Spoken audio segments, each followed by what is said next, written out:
பவுல் ரோமருக்கு கர்த்தராகிய இயேசுவின் மரணத்தை பற்றி சில காரியங்களை சொல்லிக் கொடுக்கிறார். అపోస్తలుడైన పౌలు రోమருக்கு ఆయన మరణమును గురించి చెప్పుచున్నాడు. ரோமர் 5ஆம் அதிகாரத்திலே రోమరు 5వ అధ్యాయంలో முதலாவது 6ஆம் வசனம், அன்றியும் நாம் பலனற்றவர்களாய் இருக்கும் போதே குறித்த காலத்தில் கிறிஸ்து அக்கிரமக்காரருக்காய் மரித்தார். 5:6.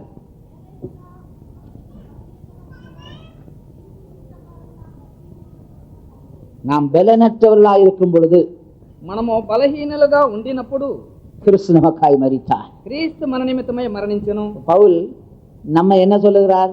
நாம் எல்லாரும் பலன் இல்லாதவங்க தான் சொல்றாரு. పౌలు ఏం చెప్పుచున్నాడంటే మనం అందరం కూడా బలహీనులమని చెప్పుచున్నాడు. அப்ப நமக்குள்ள ஒரு கேள்வி எழும்புது, பலன் உள்ளது யாரு, மகாபலன் உள்ளது யார்?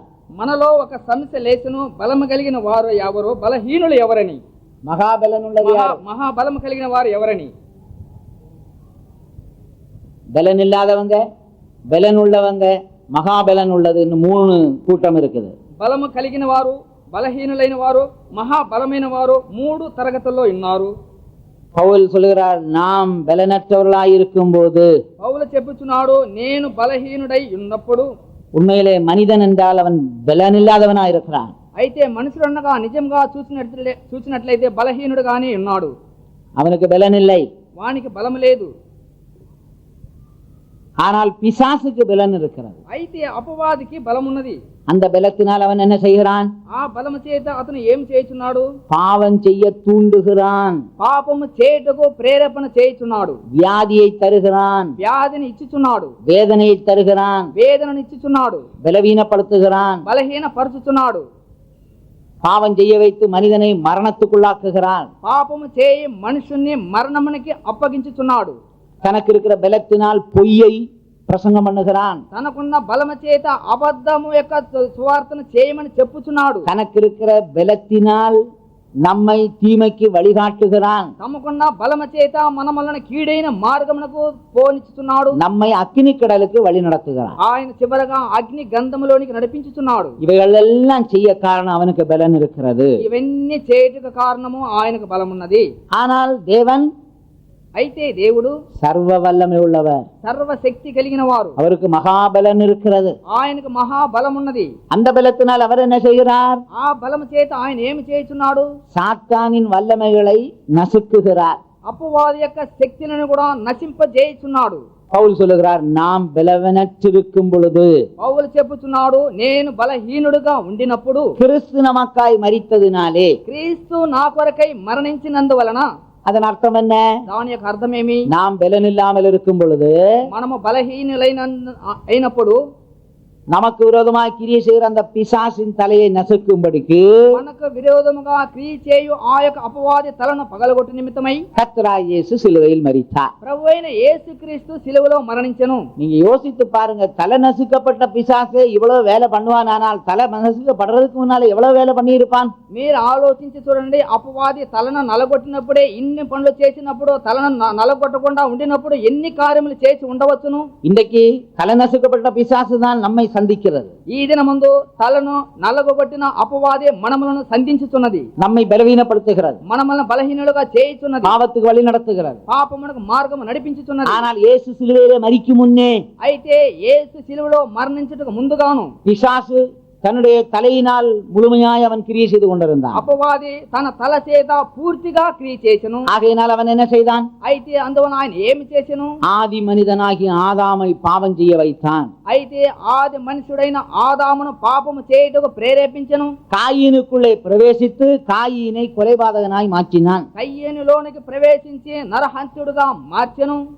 லோத்துக்குள்ள பிரவேசித்து உலக ஆசையை கொடுத்தான். లోతులోనికి ప్రవేశించి లోక ఆశలోనికి ప్రవేశింపజేసెను. நோவாவின் காலத்தில் ஜனங்களுக்குள்ளே பிரவேசித்து பாவத்தை பெருக பண்ணினான். నోహ కాలమందు ప్రజలలో ఆయన చేరి పాపమును పెరిగించుటకు పొడిగించెను. சோதோம் குமாரா பட்டணங்களில் உள்ள ஜனங்களுக்குள்ளே கிரியை செய்து அவர்களை பாவத்தை பெருக பண்ணினான். అయితే సోదోమ్ కుమారులో చేరి పాపమును పొడిగించుటకు ఆయన క్రియ చేసెను. ஏசாவுக்குள்ள பிரவேசித்து சேஷ்டபுத்திர பாகத்தை விற்க பண்ணினான். ఏసావులో ఆయన జ్యేష్ఠ పుత్ర భాగమును పోగొట్టుకున్నట్లుగా చేసెను. இஸ்மவேலுக்குள்ள பிரவேசித்து பரியாசம் பண்ண வைத்தான். ఇస్మాయేలులో ప్రవేశించి పరిహాసుడుగా మార్చెను. இன்னும் ரூபனுக்குள்ள பிரவேசித்து தகப்பனுடைய மஞ்சத்தை தீட்டுப்படுத்த வைத்தான். అయితే రూబెనులో కూడా ఆయన దూరి అపవిత్రములన్నీ కూడా రూపంతం చేసెను. காலாகாலங்களில் அந்த சாத்தான் கிரியை செய்து கொண்டே இருந்தான். కాలకాలములుగా అపవాది క్రియ చేసినే ఉండెను. தாவீதுடைய காலத்திலும் சாத்தான் தாவீதை ஒருக்கா ஜனங்களை எண்ணும்படி ஏவி விட்டான் என்று எழுதியிருக்கிறார். అయితే దావీదు కాలం ముందు దావీదును ప్రజలు లెక్కించినట్లుగా అపవాది ప్రేరేపించెను. அவ்வளவு பெரிய ஞானியாகிய சாலோமனுக்குள்ள பிரவேசித்து அவன் கடைசியாக பயங்கர விபச்சாரக்காரனாய் மாறிவிட்டான். అంత పెద్ద జ్ఞానుడైన సొలొమోనులో ప్రవేశించి ఆ జ్ఞానవంతుని అపవిత్రుడిగా మార్చెను. ஆகையினால் காலாகாலங்களிலே அவன் கிரியை செய்ய காரணம் என்னவென்றால் அந்த நாட்களிலே அவனுடைய தலை நசுக்கப்படாமல் இருந்தது. కాలకాలముగా క్రియ చేయనుండ ఆ కాలం ముందు తలను పగలగొట్టబడెను. ஆனால் இயேசு கல்வாரியில் மரித்த பொழுது, యేసు కల్వారిలో మరణించిన తర్వాత தேவன் ஆதி நாட்களிலே சொன்ன தீர்க்க தரிசனம் நிறைவேறியது. దేవుడు ఆది కాలం ముందు ప్రవచించిన ప్రవచనములో బయలుపడెను. சர்ப்பத்தை பார்த்து தேவன் என்ன சொன்னார்? సర్పమును చూసి దేవుడు ఏమి చెప్పెను? உன் வித்துக்கும் ஸ்திரீயின் வித்துக்கும் பகைமையை உண்டாக்குவேன். నీ విత్తుకు స్త్రీ విత్తుకు నేను పగను కలుగజేసేదను. அவர் உன் தலையை நசுக்குவார். ఆమె నీ తలను పగలగొట్టును. நீ அவருடைய குதிங்காலை நசுக்குவாய். నీవు వాని మెడమును త్రొక్కెదవు. இந்த தீர்க்க தரிசனம் எப்பொழுது நிறைவேறியது? ఈ ప్రవచనము ఎప్పుడు ప్రవచించబడెను? ஸ்திரீயின் வித்து யார்?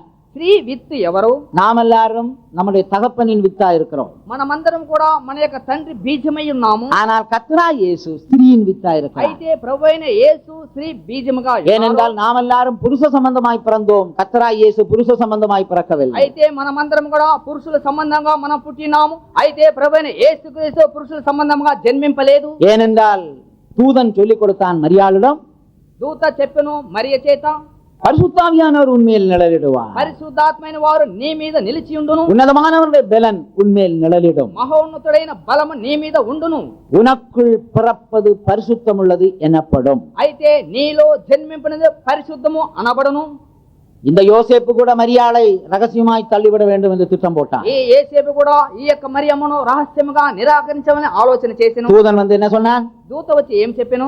நீ ஐயப்படாதே, నువ్వు భయపడవద్దు. அவள் பரிசுத்தாவியினால் கர்ப்பவதியாயிருக்கிறாள். ఆమె పరిశుద్ధాత్మ చేత గర్భవతి ఉన్నది. அந்த நீதிமானாகிய யோசேப்பு அதை விசுவாசித்தான். ఆ నీతిమంతుడైన యేసేపు ఆ వార్తను విశ్వాసించెను. நல்ல வேளை சந்தேக பிசாசு யோசேப்புக்குள்ள பிரவேசிக்கல. మంచి సమయము సందేహ అపవాది యేసేపులోనికి పోలేదు. இன்னைக்கு எத்தனையோ புருஷமாரு மனைவியோ மாற பத்தி சந்தேகப்படுறாங்க தெரியுமா? ఈ దినములందు అనేక మంది పురుషులు భార్యల గురించి సందేహపడుచున్నారు. பார்த்தா சந்தேகம், பேசினா சந்தேகம், குனிஞ்சா சந்தேகம், நிமிந்தா சந்தேகம், சிரிச்சா சந்தேகம், அழுதா சந்தேகம். చూస్తే సందేహము, వింటే సందేహము, కూర్చుంటే సందేహము, లేస్తే సందేహము, ఈ విధంగా ஒரு సందేహపడుతున్నారు. புருஷன் மனைவியை வீட்டுக்குள்ள வச்சு பூட்டிட்டு சாவியை கொண்டு போயிட்டாரு. ఒక పురుషుడు స్త్రీని ఇంటిలో పెట్టి తాళం వేసి తాళం తీసుకుని వెళ్ళారు. காரணம் என்னன்னு கேட்டா சந்தேகம். కారణం ఏమంటే సందేహము. பிரியமானவர்களே, ஆனா யோசேப்புக்கு இந்த சந்தேகத்தின் ஆவி ஏறவே இல்லை. ప్రియమైన వారలారా, ఈ యొక్క యేసేపుకు సందేహమైన ఆత్మ అతనికి లేదు. நீ ஐயப்படாதே, నువ్వు భయపడవద్దు. உன் மனைவியா நியமிக்கப்பட்டிருக்கிறதான அந்த மரியாள் பரிசுத்தாவியினால் கர்ப்பவதியாயிருக்கிறாள். నీకు భారీగా నియమించబడిన ఆ యొక్క మరియ పరిశుద్ధాత్మ చేత ఆమె గర్భవతి అయ్యున్నది. ஆகையினால் இயேசு கிறிஸ்து புருஷ சம்பந்தமாய் பிறந்தவர் அல்ல, அவர் ஸ்திரீயின் வித்தாயிருக்கிறார். అయితే యేసుక్రీస్తు పురుష సంబంధముగా జన్మింపలేదు, స్త్రీ సంబంధముగా జన్మింపిన శిశువు. సర్పము உன் வித்துக்கும் ஸ்திரீயின் வித்துக்கும் பகைமையை உண்டாக்கும். నీ విత్తుకు స్త్రీ విత్తుకు పగను నేను కలుగజేసేదను. அவர் உன் தலையை நசுக்குவார். ఆయన నీ తలను త్రొక్కును. நீ அவர் குதிங்காலை நசுக்குவார். నీవు ఆమె మెడమును నీవు త్రొక్కెదవు. இது எப்பொழுது நிறைவேறியது? ఇది ఎప్పుడు నెరవేర్చబడిను? கல்வாரி சிலுவையிலே நிறைவேறியது. కల్వారి శిలువలో నెరవేర్చబడిను. அந்த சர்ப்பமானது இயேசுவின் குதிங்காலை நசுக்கினான். ఆ సర్పమనేది యేసు యొక్క మెడమును త్రొక్కుచున్నది. அதுதான் இயேசு சிலுவையிலே பட்ட பாடுகள். అదే యేసు కల్వారిలో శ్రమపడిన శ్రమలు. தலையிலிருந்து கால் வரைக்கும் அவர் பல பாடுகளை பட்டார். అయితే తల నుండి కాళ్ళ వరకు ఆయన ఆ విధంగా బంధింపబడిను. தேவன் இடம் கொடுத்தார், దేవుడు చోటిచ్చెను. சாத்தான் நசுக்கினான், అపవాది నశించెను. இயேசு பாடுபட்டார், యేసు శ్రమపడిను. பிலாத்து ஒப்பு கொடுத்தான், పిలాతు అప్పగించెను. யூதாஸ் காரியத்தை காட்டி கொடுத்தான். యూదా ఇస్కరియోతు చూపించెను. ரோம போர்ச்சவர் சிலுவையில் அறைந்தார்கள். రోమా సైనికులు సిలువలో కొట్టిరి. மக்களும் அதற்கு ஆதரவாக இருந்தார்கள். ప్రజలందరూ కూడా దాని ఆదరవుగా ఉండిరి. இவ்வளவு பேர் அதில் இணைந்தால் ஒழிய இயேசு சிலுவையில் அறையப்பட முடியாது. వీరందరూ కూడా ఏకము కాకుంటే యేసుక్రీస్తు సిలువలో వేలాడలేరు. தேவன் அனுமதி வழங்காமல் இயேசு சிலுவையில் அறையப்பட முடியுமா? இயேசு சொன்னார், பரத்திலிருந்து உத்தரவு கொடுத்தால் ஒழிய நீ எனக்கு ஒன்றும் செய்ய முடியாது என்று சொன்னார். పరలోకములో నేను నీకు అనుమతి ఇస్తే తప్ప నిన్ను ఎవ్వరు ఏమి చేయజాలరని. ஆகையினால் தேவன் அனுமதி வழங்கினான். అందువలన దేవుడు అనుమతించెను. சாத்தான் நசுக்கினான். సాతానును నశించజేసెను. பிலாத்து ஒப்பு கொடுத்தான். పిలాతు అప్పగించెను. ஜனங்கள் அதற்கு ஆதரவளித்தார்கள். ప్రజలందరూ కూడా ఆయనను ఆదరణ చేసిరి.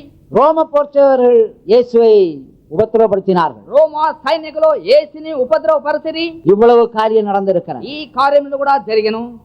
அவர் உன் தலையை நசுக்குவார். ఆయన నీ తలను కొట్టును.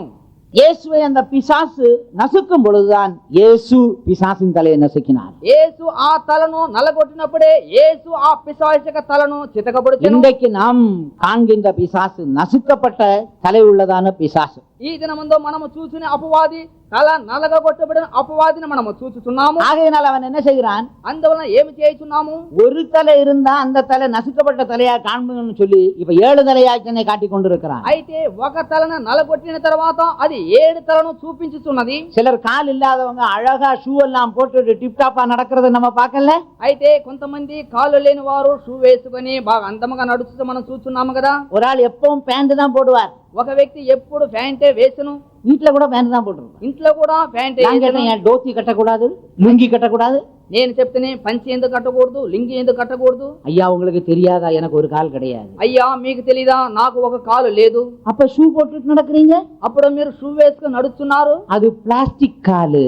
అయ్యా అది லெதர் ஷூ.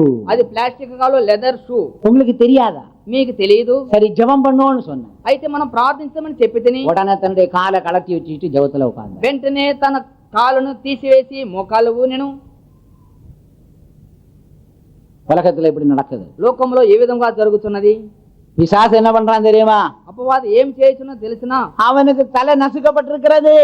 దానికి తల పగలగొట్టబడి ఉన్నది. அந்த தலையை யாருக்காவது காமிக்க முடியுமா? ఆ తలను ఎవరికైనా చూపించగలదా? ஜனங்களெல்லாம் சொல்லுவாங்க, நசுக்கப்பட்ட தலை யாரு? ప్రజలందరూ కూడా అడిగెదరు, చితకబడిచిన తల ఎవరు? அதுபோல இந்த பிசாசு நசுக்கப்பட்ட தலையை காட்டினா நம்ம எல்லாரும் என்ன பேர் வைப்போம்? ఈ విధముగా ఈ తల నలగొట్టిన అపవాదిని చూసి మనము దానికి ఏ పేరు పెట్టిదము? நசுக்கப்பட்ட தலை உள்ள சாத்தான். అయితే నలగొట్టబడి ఉన్న సాతాన్. இதனால பிசாசு என்ன செய்தான்? దీని వల్ల అపవాది ఏం చేయను? 7 தலையும் டூப்ளிகேட் தலை. అయితే 7 తలలు అబద్ధపు తలలు. அதெல்லாம் ஒரிஜினல் தலையே கிடையாது. అవన్నీ కూడా యథార్థమైన తలలు కావు. அது சரியான தலையா இருந்திருக்குமா, என்ன நடக்கும்? అది సరైన తలలుగా ఉంటది, ఏమి జరుగును? அந்த ஸ்திரீ வருத்தப்பட்டு ஒரு ஆண் பிள்ளையை பெற்றாளே, ఆ స్త్రీ ప్రయాసపడి ఒక మగ శిశువును జన్మించిన அந்த பிள்ளையை விழுங்கும்படித்தானே இந்த 7 தலையும் காத்து கொண்டிருந்தது. ఆ శిశువును మృంగి నిమిత్తమే ఈ 7 తలలు కనిపెట్టుకొని ఉన్నవి. ஆனால் நம்முடைய இயேசுவுக்கு 7 தலை இல்லை. அவருக்கு எத்தனை தலை? ஒரே தலை. అయితే మన యేసుకు 7 తలలు లేవు. కానీ எனவே நமக்கு எத்தனை தலை? ఇక మీద మనకు ఎన్ని తలలు? ஒரே தலை. ఒకే తల. அந்த தலை யார்? ఆ తల ఎవరు? இயேசு. యేసు. இது గాబ్రియேல் தலையா? ఇది గాబ్రియேల్ తలనా? பிரியமானவர்களே, நம்ம தலை நமக்கு வேண்டாம். ప్రియమైన వారలారా, మన తల మనకు వద్దు. அதுக்கு அர்த்தம் என்னன்னா, நம்முடைய சொந்த ஞானம், சொந்த அறிவு, சொந்த திட்டங்கள் நமக்கு வேண்டாம். అందువలన దాని అర్థం ఏమంటే మన సొంత చిత్తము, సొంత జ్ఞానము ఏది అవసరం లేదు. நம்முடைய தலை అగற்றப்பட்டு இயேசுவாகிய தலை பொருத்தப்பட வேண்டும். అయితే మన తలను నలగొట్టబడి యేసు తలను మనల్గా అమర్చి ఉన్నారు. அதனால தான் சர்வாங்க தகன பலியின் பிரமாணம் அது. అదే సర్వాంగ దహన బలి యొక్క ప్రమాణము. புறா குஞ்சை கொண்டு வரும் பொழுது ఆ పావురు పిల్లలను తీసుకుని ஆசாரியன் என்ன செய்கிறான்? యాజకుడు ఏమి చేస్తున్నాడు? அந்த புறா நல்ல புறா தான். ఆ పావురం మంచిదే, அதுல கசப்பில்ல, దాంట్లో చేదు లేదు. அது கண்ணீர் நிறைந்த புறா, అయితే అది కన్నికైన ఒక పావురము, உரிமை கொண்டிருக்கிற புறா, అదేదో రూపించుతున్న పావురము, நல்ல சுத்தமான புறா, మంచి శుభ్రమైన పావురము, எல்லாம் நல்லா இருக்கு. అన్ని బాగా ఉన్నవి. ஆனா அந்த புறாவுட்ட ஒரே ஒரு குற்றம் இருக்கு, சுயாதீனமா பறந்து போயிடும். అయితే దానిలో ఒకే స్వభావముని స్వాధీనముగా పరిగెత్తుట. வீட்டுக்காரங்கள்ட்ட சொல்லாமலே போயிடும். ఇంటి వారి దగ్గర చెప్పకుండానే వెళ్ళును, சொல்லாமலே போயிடுது. చెప్పకుండానే వెళ్ళును. பிரியமானவர்கள், அப்படி சொல்லாம போறதுனால அதுக்குள்ள சுயம் இருக்கு. అందువలన ప్రియమైన చెప్పకుండా వెళ్ళిన అందులో స్వయం ఉన్నది. அந்த புறாவை என்ன செய்கிறார்கள்? ఆ పావురమును ఏం அந்த చేస్తున్నారు? ஆசாரியன் தலையை கிள்ளுகிறான். ఆ యాజకుడు తలను గిల్లుచున్నాడు. தலையை கிள்ளி తలను కిల్లి அந்த கிள்ளப்பட்ட இடத்திலே கிறிஸ்துவாகிய தலை பொருத்தப்பட வேண்டும். ఆ తలను ఖండించిన తర్వాత ఆ తలకు బదులుగా క్రీస్తు తలను இன்னைக்கு ధరింపజేయాలి. நமக்கு எல்லாருக்கும் கிறிஸ்துதான் தலை. మనకందరూ కూడా క్రీస్తే తల. எனக்கு சொந்த தலை கிடையாது, கிறிஸ்துதான் தலைன்னு சொல்றவங்க கரங்களை வைத்து ஒரு அல்லேலூயா சொல்லுவோம். அல்லேலூயா. நம்முடைய தேவனுக்கு ஒரே தலை, మన దేవునికి ఒకే తల. அதேதான் அவர். ஒரே ஞானம் உள்ளவர், ఆయన ఒకే జ్ఞానము కలిగిన వారు, ஒரே நோக்கம், ఒకే ఉద్దేశం, ஒரே திட்டம், ఒకే నిర్దేశం, எல்லாம் உள்ளவர். అన్ని కలిగిన వారు. ஆனால் இந்த வலு சர்ப்பத்துக்கு 7 தலை. అయితే ఈ ఘట సర్పమునకు 7 తలలు. இந்த 7 தலையும் பொய் தலைன்னு எப்படி தெரிஞ்சது? ఈ 7 తలలు అబద్ధ తలలని ఏ విధముగా తెలియను? அந்த பிள்ளையை பெற்ற உடனே, ఆ శిశువు జన్మించిన వెంటనే அந்த பிள்ளையானது சிங்காசனத்துக்கு எடுத்துக் கொள்ளப்பட்டது. ఆ శిశువు సింహాసనమునకు కొనిపోబడెను. தேவன் எடுத்துக்கொண்டார். దేవుడు తీసుకొనెను. இந்த 7 தலை உள்ள பிசாசு அந்த பிள்ளையை விழுங்கவே முடியல. ఆ 7 తలలగైన అపవాది ఆ శిశువును మృంగలేకపోయెను. ஆகையினால் பிசாசின் 7 தலைக்கு பயப்படாதீங்க. అందువలన అపవాదికి 7 తల నిమిత్తమే మీరు భయపడవద్దు. நாம் பலனற்றிருக்கும் பொழுது, మనము బలహీనులుగా ఉండినప్పుడు, மனுஷன் பலனற்றிருக்கும் பொழுது, మనుషుడు బలహీనుడుగా ఉండినప్పుడు, குறித்த காலத்திலே, నియమించిన కాలమందు, அந்த குறித்த காலம் என்ன? ఆ నియమించిన కాలమేమి? அதாவது நியாயப்பிரமாண காலத்தின் முடிவிலே. అది న్యాయ ప్రమాణ కాలం హంతము. கிறிஸ்து நியாயப்பிரமாணத்தின் முடிவாயிருக்கிறார். క్రీస్తు న్యాయ ప్రమాణం యొక్క హంతముగా ఉన్నారు. நியாயப்பிரமாணத்தின் முடிவாய் இயேசு இருக்கிறார். అయితే న్యాయ ప్రమాణం ముగింపుగా அந்த యేసు ఉన్నారు. நியாயப்பிரமாணம் முடிய போற அந்த காலத்துல, ఆ న్యాయ ప్రమాణం ముగించి కాలమందు, அந்த குறித்த காலத்திலே ఆ నియమించిన కాలమందు இயேசு பிறந்தார். యేసు పుట్టెను. இனிமேல் இயேசு மரித்தது எப்பொழுது? అయితే యేసు మరణించినది ఎప్పుడు? அவர் இடைக்காலத்தில் மரித்தார். ఆయన మధ్య కాలమందు మరణించెను. அன்னைக்கு நியாயப்பிரமாணமும் கிருபையின் பிரமாணமும் அமலுக்கு இருந்தது. ఆ దినమందు న్యాయ ప్రమాణము కృపా ప్రమాణము లేదు. அதாவது நியாயப்பிரமாண காலத்திற்கும் கிருபையின் காலத்திற்கும் இடைப்பட்ட காலத்திலே இயேசு மரித்தார். న్యాయ ప్రమాణం కాలమునకు కృపా కాలమునకు మధ్య కాలంలోనే యేసు మరణించెను. குறித்த காலத்திலே, నియమించిన కాలమందు நாம் பலனற்றிருக்கும் பொழுது, మనము బలహీనులై ఉండినప్పుడు, குறித்த காலத்திலே கிறிஸ்து அக்கிரமக்காரருக்காய் மரித்தார். నియమించిన కాలమందు అక్రమ కాల నిమిత్తమై యేసు మరణించెను. அப்ப இயேசு பிறக்கிறதுக்கு ஒரு காலம், ஜீவிக்கிறதுக்கு ஒரு காலம், மரிக்கிறது ஒரு காலம், உயிரோடு எழும்ப ஒரு காலம், இனிமேல் வரப்போகிறதுக்கு ஒரு காலம் இருக்கிறது. యేసు அவன் ஆளுகை செய்ய ஒரு காலம் இருக்கிறது. ఆయన ఏలుబడి చేయటికి ఒక కాలం ఉన్నది. என்ன இவ்வளவு சுருக்கமா சொல்லிச்சேப்பா? இயேசு பிறக்கிறதுக்கு ஒரு காலம். ஞாபக சக்தி இவருக்கு ரொம்ப கம்மி. அவரை விட சுப்பிரமணியன் சாதாரண ஆள் இல்ல. பண்ணிட்டு இந்த கேபிரியல பிரசங்கம் பண்ண விட்டா என்ன பேசுவாரு? అయితే 15 నిమిషాల్లో నేను ప్రసంగం చేసి ఈ యొక్క సహోదరుని ప్రసంగం చేయమంటే ఏం చేయను? மறுபக்கம் திருப்பியும் சொல்றேன். இந்த இவர் 15 மினிட் பேசிட்டு என்ன பேச சொன்னா நான் ஒரு 8 மினிட்ல நிறுத்திடுவேன். ஏன்னா பாதி தான் ஞாபகம் இருக்கும். అయితే ఈ మనిషి 15 నిమిషాల్లో ప్రసంగం చేసి చెప్పినట్లయితే నేను సగం వరకే నేను చేసి నిలబెట్టేదను. அதனால உலகத்தானுக்கே ஞாபக சக்தி இருக்கு. అయితే లోకస్తునికే జ్ఞాపక శక్తి ఉన్నది. நமக்கு அதை பார்க்கலாம் கத்த ஞாபகத்தை தரணும். అయితే దానికంటే మనకు దేవుడి జ్ఞానం ఇవ్వాలి. அதனால உங்களுக்கும் பலருக்கு ஞாபக சக்தி இல்லைன்னு சொல்றீங்கல்ல?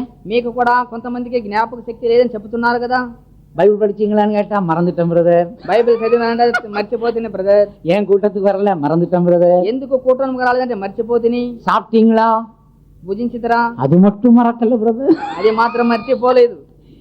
ஏன்னா அந்த சங்கிலி வந்து வயிற்றுல தானே இருக்குது, இழுக்குது பிடிச்சு. అయితే ఈ యొక్క గొలుసు లోపలనే ఉందా, లాగుతున్నది. அதனால குறித்த காலத்தில் இயேசு பிறந்தார். నియమించిన కాలం ముందే యేసు పుట్టెను. குறித்த காலத்தில் இயேசு ஜீவித்தார். నియమించిన కాలం ముందే యేసు జన్మించెను. அந்த குறித்த காலத்தில் மரித்தார். ఆ నియమించిన సమయం ముందే మరణించెను. குறித்த காலத்தில் உயிரோடு எழுந்தார். నియమించిన కాలం ముందే పునరుత్థానుడయ్యును. குறித்த காலத்திலே வரப்போகிறார். నియమించిన కాలం ముందే ఆయన రాబోతున్నాడు. தேவன் குறித்த காலத்தில் அவர் வருவார். దేవుడు నియమించిన కాలం ముందు ఆయన రాబోతున్నారు. தேவன் குறித்த காலத்தில் அவர் இந்த உலகத்தை ஆளுகை செய்வார். దేవుడు నియమించిన కాలం ముందు లోకమును ఏలుబడి చేయబోతున్నాడు. தேவன் குறித்த காலத்திலே குமாரன் எல்லாவற்றையும் தேவனுக்கு ஒப்பு கொடுத்து விட்டு அவருக்கு கீழ்ப்படிந்திருக்க போகிறார். అయితే నియమించిన కాలం ముందు దేవుడు కుమారునికి సమస్తం వదిలిపెట్టి ఆయన మౌనముగానే ఉండెను. ஆகையினால் అందువలన இங்கே அந்த வசனத்துல பாருங்க, நாம் பலனற்றிருக்கையில் குறித்த காலத்தில் இயேசு நமக்காய் மரித்தார். అందువలన ఈ వచనము చూడండి, మనము బలహీనైనప్పుడు నియమించిన కాలం ముందు యేసు మన కొరకై వచ్చిన. மனிதன் பலனற்றவனாய் இருந்தான். మనుషుడు బలహీనుడై ఉండెను. அந்த நேரத்துல தான் கிறிஸ்து மனிதனுக்காக மரித்தார். ఆ సమయమందే యేసు మనుషుని కొరకై మరణించెను. எப்படி? ఏ విధముగా? அவனை பலவீனப்படுத்துற அந்த பிசாச பலனற்றவனாய் மாற்றினார். ఆ బలహీనపరిచిన ఆ అపవాదిని బలహీనుడుగా మార్చెను. அது மட்டுமல்ல, అది మాత్రము కాదు, இந்த மனுஷனுக்கு பலனை கொடுத்தார். ఈ మనుషుడికి బలం అనుగ్రహించెను. ரெண்டு காரியம் செய்யணும் தானே. రెండు కార్యము చేయవలెను. நம்முடைய சத்துருக்களை பலவீனப்பட்டவர்களாய் மாற்ற வேண்டும், அதே நேரத்தில் நம்மளை பலசாலிகளாக மாற்ற வேண்டும். మన శత్రువును బలహీనులుగా మార్చవలెను, మనమును కూడా బలవంతులుగా మార్చవలెను. அதனால தான் ஏர்போர்ஸ்லயும் ஆர்மிலையும் நேவிலையும் ஆட்களை எடுத்த உடனே நல்லா சாப்பாடு போடுறான். అందువలన ఎయిర్ ఫోర్స్ లో ఆర్మీలో చేసిన వారందరినీ కూడా మంచి భోజనం ఇచ్చి తరిపితి நல்லா சாப்பிடு, நல்ல உடம்ப பாதுகாத்துக் கொள்ளுன்னு சொல்லுவான். బాగా భోజనం చేసి మీ యొక్క శరీరమును కాపాడుకొని చెప్పారు. எதற்காக? దేని నిమిత్తమై? ஒரு நாள் வரும், ఒక్క కాలం వచ్చును, குறித்த காலம் வரும். నియమించిన కాలం వచ్చును. இப்பொழுது குறித்த காலத்திலே நீ நல்லா சாப்பிடு. ఇప్పుడు నియమించిన కాలం అందరూ మీరు భుజించండి. அந்த குறித்த காலம் தான் உன்னுடைய பயிற்சியின் காலம். అయితే ఆ నియమించిన కాలమే మీ యొక్క అభ్యాస కాలము. ஆனால் ஒரு குறித்த காலம் வரும், పోతే ఒక నియమించిన కాలం వచ్చును. நமக்கு விரோதமாய் பாகிஸ்தான் வரக்கூடும், మనకు విరోధంగా పాకిస్తాన్ వచ్చును, சீனா வரக்கூடும், చైనా వచ్చును, இலங்கை வரக்கூடும், శ్రీలంక రావచ్చును, வல்லரசு நாடு ஏதாவது வரக்கூடும். ఆ యొక్క ప్రభుత్వం రావచ్చును. அப்பொழுது நீ அவர்களை எதிர்க்க வேண்டுமானால் நீ பலசாலியாக இருக்க வேண்டும். అప్పుడు నీవు వారిని ఎదిరించవలనంటే నీవు బలవంతుడుగా ఉండవలేను. அதற்குரிய பலத்தை இப்பொழுதே பெற்றுக் கொள்ள வேண்டும். అందు నిమిత్తమే ఆ బలమును ఇప్పుడే పొందుము. இதைத்தான் இயேசு செய்தார். ఇదే యేసు చేసెను. பிசாசுக்கு பலன் இருக்கிறபடியினால் అపవాదికి బలం ఉన్నందువలన முதலாவது அவரை பலவீனப்படுத்த வேணும். మొట్టమొదటిగా ఆయన బలహీనుడుగా చేసి அதற்காக அவனுடைய எதை நசுக்கலாம்? అందు నిమిత్తమై ఆయన దేన్ని నలగొట్టవలేను. கையை நசுக்குனா காலை நசுக்குனா அவன் பலவீனப்பட மாட்டான். అయితే చెయ్యి కాళ్ళు నలగొడితే బలహీనపడడు. அதனால தான் உலகத்தான் கூட நமக்கு ஆலோசனை சொல்லுகிறான், தலையை கவனித்துக்கொள். అయితే లోకస్తు కూడా మనకు చెప్పును, ఆ తలను మీరు పరిశీలించి. பெங்களூர்ல பஸ்ல மேல எழுதி போட்டிருந்தான் மைண்ட் யுவர் ஹெட்னு எழுதி போட்டிருந்தான். అయితే బెంగళూరులో బస్సులో చెప్పును, నీ తలను ఆలోచించమని. உன்னுடைய தலையை நீ கவனித்துக்கொள். నీ తలను నువ్వు గమనించుకోను. எங்க எழுதி போட்டிருந்தான் தெரியுமா? ఎక్కడ రాసినవాడో తెలుసా? பஸ் அது இப்படியே போயிட்டு இருக்கல, சடனா என்ன செய்ய வேண்டியது இருக்கு, 2 படி ஏறி மேல போக வேண்டியது. బస్సు అకస్మాత్తుగా వెళ్ళినప్పుడు 2 మెట్లు ఎక్కి పోవలేను. அப்போ யாரும் மேல பாக்குறதே இல்ல, ఎవరు పైన చూసుట లేదు. இவங்க 2 படி ஏற குஷியில ஏறினாங்க, அங்க தலையில பயங்கர அடி விழும். అయితే వీళ్ళు సంతోషంలో 2 మెట్లు ఎక్కిన వెంటనే என்னடா அடிபடுதுன்னு மேலே பார்த்தா அங்க எழுதி போட்டிருக்கான் மைண்ட் யுவர் హెడ్னு. అడిపట్ట பிறகு దెబ్బ తిన్న తర్వాత తేరి చూసిన తర్వాత నీ తలను నువ్వు చూసుకున్నవని అక్కడ రాసి ఉన్నది. இப்ப ஒவ்வொருத்தனை நான் தான் அடி வாங்கினேன்னு பார்த்தா எனக்கு பின்னால வந்தவன் அடி வாங்கினான். అయితే అందరూ కూడా నేను எல்லாம் மேல பாக்குறான், அங்க எழுதி போட்டிருக்கு. அதுதான் நமக்கு ஆறுதல். என்ன? உன் தலையை கவனித்துக்கொள். అయితే పైన రాసినారు, అందరూ చూసి నీ తలను నువ్వు గమనించు. நம்முடைய இயேசு அடி வாங்கின பிறகு இப்படிப்பட்ட உபதேசம் கொடுக்கிறது இல்ல. అయితే మన యేసు దెబ్బ తినిన తర్వాత ఇలాంటి ఉపదేశం ఇచ్చుటలేదు. அடி வாங்குறதுக்கு முன்னே, దెబ్బ తినుటకు ముందుగానే அவர் நமக்கு ஆலோசனை கொடுக்கிறார். ఆయన మనకు ఆలోచన ఇచ్చి ఉన్నారు. அது என்ன? అది ఏమి? நீ பலப்படு, నీవు బలపడము, பலப்படு. బలపడు. உன்னுடைய எதிரியாகிய பிசாசை நான் பலவீனப்படுத்துகிறேன். నీ ఎదురైన అపవాదిని నేను బలహీనముగా చేయుచున్నాను. அவனுடைய தலையை நான் நசுக்கி அவனை பலவீனப்படுத்துகிறேன். దాని తలను నా నలగొట్టి బలహీనుడుగా చేయుచున్నాను. ஆனால் அதே நேரத்தில் உன்னை நான் பலப்படுத்துகிறேன். అదే సమయమందు నిన్ను నేను బలవంతుడుగా మార్చుచున్నాను. எப்படி பலப்படுத்துகிறார்? ఏ విధముగా బలపరుచుచున్నాడు? முன்பு யூதரிலும் பின்பு கிரேக்கரிலும் விசுவாசிக்கிறவனேனோ அவனுக்கு సువిశేషమానది దేవబలమాயிருக்கிறது. ముందు గ్రీకులకు, దాని తర్వాత యూదులకు, ముందు ఎవరికి సువార్త ప్రకటిస్తున్నారో వారి నిమిత్తమే ఆయన ఇచ్చుచున్నాడు. వాయి నిమిత్తం ఆయన ఇచ్చుచున్నాడుల్ల, వాయిని ద్వారా విశ్వాసించినదే ఆయన చెప్పుచున్నాడు. సువిశేషத்தை విశ్వాసిத்தாலே தேவபலன் உண்டாகும். సువార్తను విశ్వాసించినట్లయితే దేవుని బలము దొరుకును. ஆகையினால் தான் இயேசு சொன்ன ஒவ்வொரு சுவிசேஷமும் ஜனங்களுக்குள்ளே பலனை உண்டாக்கி. అందువలన యేసు చెప్పిన ఒక్కొక్క సువార్త దేవుని ప్రజలందు బలము కలిగెను. சுவிசேஷத்தை நாம் விசுவாசிக்கும் பொழுது நமக்கு ஒரு பலன் உண்டாகும். సువార్తను విశ్వాసించడకో మనకు ఒక బలం అవసరమై ఉన్నది. அதோடு மட்டுமா, దానితో మాత్రమే కాదు, நம்முடைய உள்ளான மனுஷனை பலப்படுத்தும்படி பரிசுத்தாவியை தந்திருக்கிறார். మన అంతరంగ పురుషుని బలపరచుటకో పరిశుద్ధాత్మని ఇచ్చి ఉన్నారు. இயேசு உயிரோடு எழும்பி இருக்காவிட்டால், యేసు జీవముతో లేకుంటే இன்றைக்கு வரைக்கும் பரிசுத்தாவி வந்து இறங்கி இருக்க ఈ மாட்டார். దినము వరకు పరిశుద్ధాత్మ దిగి ఉండదు. இயேசு என்ன சொன்னார்? యేసు ఏం చెప్పెను? நான் போவது நலமாயிருக்கும், నేను వెళ్ళుట మీకు మంచిది. நான் போகாதிருந்தால் சத்தியாவியாகிய தேற்றவாளன் வரா. నేను వెళ్ళకుంటే సత్య ఆత్మ అయిన వారు మీ దగ్గరికి రాడు. இயேசு இந்த உலகத்தில் இருக்கும் பொழுது பரிசுத்தாவியானவர் வெளியரங்கமாக ஜனங்களுக்குள்ளே பிரவேசிக்க முடியாமல் இருந்தது. యేసు ఈ లోకంలో ఉన్నప్పుడు పరిశుద్ధాత్మైన వారు లోపలికి ప్రవేశించే పని చేయలేకుండా ఉన్నారు. இயேசு ஆண்டவர் இன்னொரு தேற்றவாளனை அனுப்புவார் என்று சொன்னார். అయితే యేసు ఇంకొక ఆదరణకర్తను పంపించదని చెప్పాను. இயேசு போயிருக்காவிட்டால் அந்த தேற்றவாளன் வந்திருக்க மாட்டார். యేసు వెళ్ళకుంటే ఆ ఆదరణకర్త రాడు. அந்த பரிசுத்தாவி வந்தபடியினால் நாம் ஆவியிலே உள்ளான மனுஷனிலே வல்லமையாய் பலப்பட்டு கொண்டே ఆ இருக்கிறோம். పరిశుద్ధాత్మ వచ్చినప్పుడే మన అంతరంగ పురుషులో బలపడి మనం ఆనందించుచున్నాము. இனிமேல் இந்த பலனை பாதுகாக்கணும்னா ఈ బలను మనం కాపాడుకోవాలనంటే கர்த்தருக்குள் மகிழ்ச்சியா இருப்பதே உங்கள் பலன். దేవుని యందు ఆనందించుటే మీకు సంతోషము. ஒருத்தனுக்கு நல்ல சாப்பாடு இருக்கட்டு, அவன் துக்கப்பட்டுட்டே இருப்பானால் அந்த சாப்பாட்டுனால அவனுக்கு ஏதாவது பலன் உண்டா? అయితే ఒకడికి మంచి భోజనం ఉంటే వాడు దుఃఖముతో ఉండినట్లయితే ఆ భోజనం వాడికి సంతోషం ఉండునా? அந்த போஜனத்தினால பலன் உண்டா? ఆ భోజనం వల్ల బలం ఉండునా?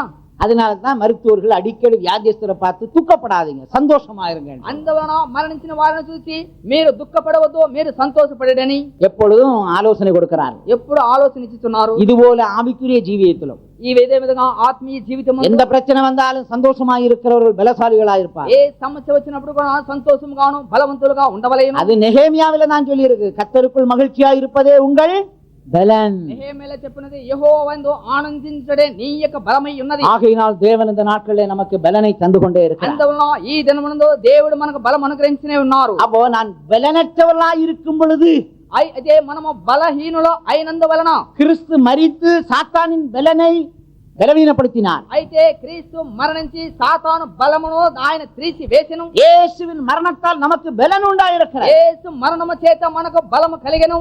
அதுதான் இயேசுவின் இரத்தத்தால் நமக்கு உண்டாகிற ஜீவன். అదే యేసు రక్తం చేత కలిగినటువంటి జీవము. இரத்தத்தால் ஜீவன், రక్తం చేత జీవము. இயேசுவின் இரத்தத்தால் நமக்கு பலன் உண்டாகிறது. యేసు రక్తం చేత మనకు బలము కలుగుతున్నది. இயேசுவின் சுவிசேஷம் பலனை தருகிறது. యేసు సువార్త మనకు బలం అనుగ్రహించుతున్నది. இயேசு தந்த ஆவியை நமக்கு பலனை தருகிறது. యేసు అనుగ్రహించిన ఆత్మ మనకు బలం అనుగ్రహించుతున్నది. ஆகையினால் அந்த வசனத்தை பவுல் ரோமருக்கு எழுதுகிறார். అందువలన ఆ యొక్క వాక్యమును పౌలు రోమరుకు రాయిచున్నాడు. அடுத்து சொல்லுகிறார், దాని తర్వాత చెప్తున్నాడు, நீதிமானுக்காக ஒருவன் மரிக்கிறது அரிது, అయితే నీతిమంతుడుగా మరణించట అది దుర్లభము. நல்லவனுக்காக ஒருவேளை ஒருவன் மரிக்க துணிவான். మంచి ஒருவேளை ఎవడైనను ఒకవేళ చనిపోయిన మంచివాడు కొరకే ఒకడు మరణించవచ్చును. ஆனால் 8ஆம் வசனம், అయితే 8వ వచనము, நாம் யாராயிருந்தோம்? అయితే మనం ఎవరై ఉన్నాము? நாம் நீதிமானும் அல்ல நல்லவனும் அல்ல, మనం నీతిమంతులు కాదు, మంచివారము కాము. நாம் பாவிகளாயிருக்கையில் మనము పాపులమా ఉండగానే கிறிஸ்து நமக்காக மரித்ததினால் క్రీస్తు మన కొరకై చనిపోయెను. தேவன் நம்மேல் வைத்த அன்பை விளங்க பண்ணினார். దేవుడు మన మీద పెట్టిన ప్రేమను బయలుపరచెను. தேவ அன்புன்னா என்ன?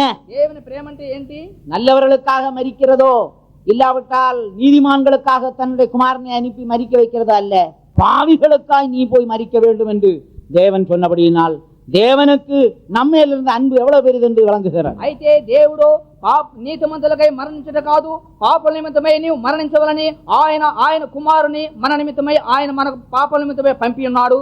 நாம் பாவிகளாயிருக்கையில் మనము పాపులుగా ఉన్నప్పుడు நமக்காய் மரித்தார். క్రీస్తు మన కొరకై చనిపోయి, இதன் மூலம் தேவ அன்பு எவ்வளவு பெரிது என்று பார்க்கிறோம். దీని నిమిత్తమై దేవుని ప్రేమ ఎంత గొప్పదని మనం చూడవలేను. நீதிமானுக்காக ஒருவன் மரிப்பது அரிது, అయితే నీతిమంతు నిమిత్తమై మరణించట ఒక హరం. நல்லவனுக்காக ஒருவேளை ஒருவன் மரிக்க கூடும், మంచి వాని కొరకై ఒకవేళ ఒకడు మరణించవచ్చును. ஆனால் இயேசு అయితే యేసు பாவிகளுக்காக மரித்தார். పాపుల నిమిత్తమై మరణించెను.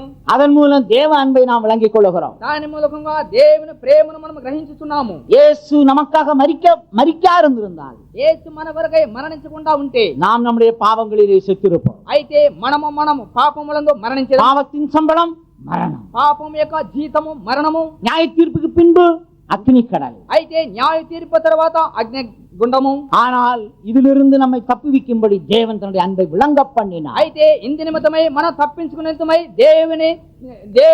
దేవుడు మన నిమిత్తమై వచ్చెను. தன்னுடைய குமாரனை அனுப்பி, తాన యొక్క కుమారుని పంపి, அந்த தேவனுக்கு நன்றாய் தெரியும், ఆ దేవుడికి బాగా తెలుసు, தன் குமாரனை தந்தருளி இவ்வுலகத்தில் அன்பு கூர்ந்தார். ఆయన కుమారుని ఇచ్చినందువలన தேவனுக்கு நல்லா தெரியும், దేవుడికి బాగా తెలియను, நான் என் குமாரனை ஜீவனோட கொடுக்கிறேன். అయితే నా కుమారుని నేను జీవముతో ఇచ్చున్నాను. ஜனங்கள் அந்த பாவிகள் நிச்சயமாக இயேசுவை கொல்லுவார்கள். ఆ పాపులు నిత్యముగా యేసును చంపెదరు. நல்ல சரீரத்தோடு ஒப்பு கொடுக்கிறேன், మంచి శరీరంతో అప్పగించుచున్నాను. அந்த பாவிகள் நிச்சயமா என் குமாரனுடைய சரீரத்தை கிழிப்பார். ఆ పాపులు నిత్యముగా నా కుమారునికి శరీరమును చీల్చెదరు. இந்த குமாரனுக்கு அநேக கிரீடங்களை சூட்ட வேண்டும் என்று தேவன் ஆயத்தம் பண்ணி வைத்திருக்கிறார். ఈ కుమారుడికి అనేకమైన కిరీటములు ధరింప చేయాలని ఆయన ஆனால் ఆలోచన. அந்த பாவிகள் என்ன செய்வார்கள்? అయితే ఈ పాపులు ఏమి చేసిరి? முள் கிரீடத்தை அவர் தலைமையிலே வைப்பார். ఆయన తల యందు ముళ్ళ కిరీటము పెట్టిరి. நான் அந்த குமாரனுக்கு முத்தம் கொடுப்பேன், నేను ఆ కుమారునికి ముద్దు ఇచ్చేదను. ஆனால் அந்த பாவிகள் என்ன பண்ணுவார்கள்? అయితే ఈ పాపులు ఏమి చేసేదరు? அந்த குமாரனுடைய முகத்திலே துப்புவார். ఆ కుమారుని యొక్క ముఖమందు ఉమ్మి వేసేదరు. அந்த குமாரனுக்கு நான் ஜீவ தண்ணீரை கொடுத்து கொண்டே இருக்கிறேன். ఆ కుమారునికి నేను జీవ జలమును ఇచ్చుచునే ఉన్నాను. ஆனால் இந்த பாவிகள் என்ன செய்வார்கள்? అయితే ఈ పాపులు ఏమి చేయుచున్నారు? கசப்பு கலந்த காடியை குடிக்க கொடுப்பார். చేదు కలిగిన చిరకాను ఇచ్చిరి. அந்த குமாரனுடைய முதுகை நான் கட்டி கொடுப்பேன். నా కుమారుని యొక్క వీపును నేను తట్టుచునే ఉన్నాను. ஆனால் இந்த பாவிகள் என்ன பண்ணுவார்கள்? అయితే ఆ పాపులు ఏమి చేసేదరు? அவருடைய முதுகை சவுக்கினால் அடித்து உழவனுடைய படைச்சாலை போல் அவனுடைய முதுகை மாற்றுவார்கள். వీపును కొరడాలతో కొట్టి బ్రద్దలుగా చీల్చిరి. அந்த குமாரனுக்கு நான் கை கொடுப்பேன். ఆ కుమారునికి నేను ఆ హస్తము నేను ఇచ్చేది. ஆனால் இந்த பாவிகள் என்ன செய்வார்கள்? అయితే ఈ పాపులు ఏమి చేసేదరు? அவருடைய கைகளை சிலுவையிலே அறைவார்கள். ఆయన చేతులను సిలువలో కొట్టిరి. அந்த குமாரனை என்னோடு சஞ்சரிக்க வைப்பேன். ఆ కుమారుని నాతో కూడా నేను చేర్చుకొనిదును. என்னோடு அவர் நடப்பார். నాతో కూడా నడిచెదరు. ஆனால் அந்த பாவிகள் அவருடைய கால்களை சிலுவையிலே அறைவார். అందువలన ఆ పాపులు నా యొక్క కుమారుని కాళ్ళను సిలువలో కొట్టిరి. நான் ஜீவனோடு ஒப்புக் கொடுக்கிறேன். నేను జీవముతో అప్పగించుతని அவர்கள் சாகடிப்பார்கள். వారు సాగగొట్టెదరు. அவர் 10,000 பேரில் சிறந்தவர். ఆయన 16,000 మందిలో ఆయన అందమైన వాడు. அவர் வெண்மையின் சிவப்புமானவர். ఆయన తెల్లని ఇదైన வெண்மையின் சிவப்பும். அப்பா பைபிள் நல்லா படிக்கணும், விளங்குதா? ரெட்டன் அந்த இதுல இருக்கு இல்லையா? ఆయన తెలుపును ఎరుపును కలిగిన వారు. அவ்வளவுதான். తెలుపు ఎలుపు ரெண்டையும் போடு. வெண்மையின் சிவப்புமானவர், తెలుపు ఎరుపు కలిగిన వారు. அவருடைய முகம்தான் இப்பொழுது அந்த கேடு அடைந்திருக்கிறது. అయితే ఇప్పుడు ఆయన ముఖమే అందహీనమాయను. பிரியமானவர்களே, ప్రియమైన వారలారా, நாம் பாவிகளாய் இருக்கையில் கிறிஸ்துவை மரிக்க வைத்து தேவன் தன் அன்பை விளங்க பண்ணினார். మనము పాపులుగా ఉండినప్పుడు క్రీస్తు మరణించి దేవుడు ఆయన ప్రేమను వెల్లడి చేసెను. தேவனுடைய அன்பை எப்படி விளங்க பண்ணினார்? దేవుని ప్రేమను ఏ విధంగా వెల్లడి చేసెను? அவர் என் தேவனே ஏன் என்னை கைவிட்டீர் என்று சொல்லும் பொழுது என்ன நடந்தது? నా దేవా నన్ను ఏ విధంగా చేయ వదిలిపెట్టినావంటే ఏం జరుగుతున్నది? ஏன் என்னை கைவிட்டீர்? ఎందుకు నన్ను చేయ వదిలితివి? அந்த நேரத்தில் தேவ அன்பு எப்படி விளங்குச்சு? ఆ సమయముందు దేవుని ప్రేమ ఏ విధంగా వెల్లడాయను? கிறிஸ்து மரித்ததினாலே தேவ அன்பு விளங்கினது என்று எழுதுகிறார். క్రీస్తు మరణించినందువలనే దేవుని ప్రేమ వెల్లడైను. என் தேவனே ஏன் என்னை கைவிட்டீர் என்று அவர் சொல்லுகிறார். నా దేవా నన్ను ఎందుకు చెయ్యి నాడితివని యేసు చెప్పుచున్నారు. இயேசுவை தேவன் கைவிட்டார். యేసు దేవుడు చేయవదలను. ஏன் கைவிட்டார்? ఎందుకు చేయవదలను? இயேசு பாவம் அறியாதவர், பாவமானார். యేసు పాపం ఎరిగిన వాడు పాపమయ్యను. நமக்காக பாவமானார். మన కొరకై పాపమయ్యను. பாவமானவனுக்கு என்ன செய்ய வேண்டும்? పాపమైన వారికి ఏమి చేయవలెను? ஏசாயா 59 அதிகாரம் 2ஆம் வசனம் நிறைவேறணும். యేసయ్యా 59:2 அதுல சொல்லி இருக்கிறது,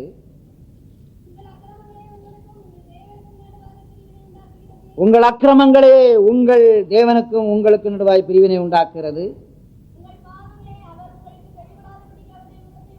உங்கள் பாவங்களே அவர் உங்களுக்கு செவி கொடாதபடிக்கு அவருடைய முகத்தை உங்களுக்கு மறைக்கிறது. ஏசாயா 59:2. మీ పాపములో ఆయన ముఖమును మీకు మరుగు చేయుచెను గనుక ఆయన ఆలకింపకున్నాడు. మీ చేతులు రక్తము చేతును, మీ వేళ్ళు దోషము చేతును అపవిత్రపరచబడి ఉన్నవి. మీ పెదవులు అబద్ధములాడుచున్నవి. మీ నాలుక కీడును బట్టి మాట్లాడుచున్నది. பாவமும் அக்கிரமும் என்ன பண்ணுகிறது? అయితే పాపము అతిక్రమము ఏమి చేయుచున్నది? தேவனுக்கு நமக்கு நடுவே பிரிவினை உண்டாக்கும். అయితే దేవుని యందు మనలో విభజన చేయుచున్నది. தேவன் செவி கொடாதபடி செய்கிறது. అయితే దేవుడు చెవి ఇవ్వకుండా చేయుచున్నది. மூணாவது அவருடைய முகத்தை மறைக்கிறது. మూడవది ఆయన ముఖమును మరుగు చేసుకొనుచున్నారు. இந்த 3 காரியத்தை இயேசு கல்வாரி சிலுவையிலே அனுபவித்தார். ఈ 3 కార్యములో యేసు కల్వారి సిలువలో అనుభవించెను. அவர் பாவம் செய்யவில்லை, ఆయన పాపము చేయలేదు. அவர் பாவம் அறியவில்லை, ఆయన పాపము నెరుగడు. அவருக்குள் பாவம் இல்லை. ఆయనలో పాపము లేదు. ஆனால் நமக்காக அவர் பாவமானார். అయితే మన నిమిత్తమై ఆయన పాపిగా మారెను. முழு உலகத்தின் பாவத்தையும் தன்மேல் சுமந்து கொண்டார். అయితే లోక పాపమంతా కూడా ఆయన భరించెను. ஆகையினால் இந்த வசனம் அங்கே நிறைவேறியது. అయితే ఈ వాక్యము అక్కడ నెరవేర్చబడిను. தேவனுக்கு அவருக்கு இடையே ஒரு பிரிவினை உண்டாயிருந்தது. దేవునికి ఆయనకు మధ్య ఒక విభజన ఉండెను. தேவன் செவி கொடாதவர் போல் இருந்தார். దేవుడు చెవి వివనవాడిగా ఉండెను. தேவன் முகத்தை மறைத்தார். దేవుడు ముఖమును దాచుకొనెను. இந்த காரியம் நடந்த உடனேதான் இயேசு சொல்றார், என் தேவனே ஏன் என்னை கைவிட்டீர்? ఈ కార్యము జరిగిన వెంటనే ఆయన అడుగుతున్నాడు, నా దేవా నన్ను ఎందుకు చేయవదలితవని. நீதியின்படி தேவன் முகத்தை மறைத்தார், செவிகடாதவர் போல் காணப்பட்டார். అందువలన నీతి నిమిత్తమై ఆయన చెవిని దాచుకొనెను, முகமுனோ దాచుకొనెను. முகம் மறைக்கப்பட்டதும் செவி கொடாமல் இருந்தது போல் இருந்ததும் தேவநீதியின்படிதான். అయితే చెవి చాచకుండా ముఖమును దాచినది దేవుని నీతి కాదు. ஆனால் அதே நேரத்தில் தேவன் அன்பை வழங்க பண்ணினார். అయితే అదే సమయమందు దేవుడు ప్రేమను వెల్లడి చేసెను. இயேசு கைவிடப்படுகிற அதே நேரத்தில் தேவன் தன்னுடைய கையை நீட்டினார். అయితే యేసు చెయ్యి విదలబెట్టిన సమయమందు అదే సందర్భంలో ఆయన చెయ్యి ఇచ్చెను, அதாவது கை கொடுத்தார். ఆయన హస్తమును ఇచ్చెను. நிருபத்திலே சொல்லி இருக்கிறது, ஆபிரகாமின் தேவதூதர்களுக்கு தேவன் கை கொடாமல் ஆபிரகாமின் சந்ததிக்கு அவர் கை கொடுத்தார். అయితే అబ్రహాముకు చెయ్యి వదలకుండా చెయ్యి ఇవ్వకుండా అబ్రహాము సంతానకు మాత్రమే ఆయన చెయ్యి చాచెను. தேவதூதருக்கு அந்த கை கொடுக்காமல், దేవుని దూతలకు చెవి ఇవ్వకుండా செவி இல்லப்பா, ఆ సంతానకు మాత్రమే హస్తం ఇచ్చెను, கை கொடுத்தார். ఆయన హస్తం ఇచ్చెను. இயேசு கைவிடப்பட்ட அதே நேரத்தில் தேவன் మనుషునికి కై కొడతారు. అయితే యేసు చెయ్యి వదిలిపెట్టిన సమయమందు మనుషులను కూడా చెయ్యి వదలెను. ஆகையினால் தான் மனிதன் ரட்சிக்கப்பட்டான். అందువలనే మనుషుడు రక్షణ அவர் పొందెను. நீட்டின கரத்தின் பேர் என்ன? ఆయన చాపిన హస్తము పేరేమి? அதுதான் கிருபையின் கரம். అదే కృపా హస్తము. இயேசு உனக்காய் கைவிடப்பட்டபடியினால் பாவியே நீ கை கொடுக்கப்படுகிறாய். యేసు నీ హస్తము చాపినందువల్ల పాపి నువ్వు చేయి విడబడి ఉన్నావు. நான் என்னுடைய கிருபையின் கரத்தை உன்னை நோக்கி நீட்டி இருக்கிறேன். నా యొక్క కృపా హస్తమును నీకు నేను చాపి ఉన్నాను. நீ ரட்சிக்கப்பட வேண்டுமானால் என்ன செய்ய வேண்டும்? నీవు రక్షణ పొందవాలంటే నువ్వేమి చేయవలెను? உன்னுடைய விசுவாசத்தின் கரத்தை நீ நீட்டி இந்த கிருபையின் கரத்தை நீ தொட வேண்டும். ఈ విశ్వాస యొక్క హస్తమును చాపి ఈ యొక్క నీతి యొక్క హస్తమును ముట్టవలెను. கிருபையின் கரத்தை நீ தொட வேண்டும். ఈ కృపా హస్తమును నీవు ముట్టవలెను. அப்ப அந்த விசுவாசமும் கிருபையும் சேரும் பொழுது ரட்சிப்பு உண்டாகும். ఆ విశ్వాసము కృప చేరినప్పుడు నీకు రక్షణ దొరుకుతున్నది. இதைத்தான் பவுல் எழுதுகிறார், கிருபையினாலே விசுவாசத்தை கொண்டு ரட்சிக்கப்பட்டீர்கள். అందువలన పౌలు చెప్పుతున్నాడు, కృప ద్వారా విశ్వాసమును పొందితిరని. ஆகையினால் பாவிக்கு நேராய் நீட்டப்பட்ட கரம் கிருபையின் கரம். అయితే పాపికి చూటుగా చాచబడిన హస్తము నీతి యొక్క హస్తము. பாவம் பெருகின இடத்திலே கிருபை அதிகமாய் பெருகிற்று.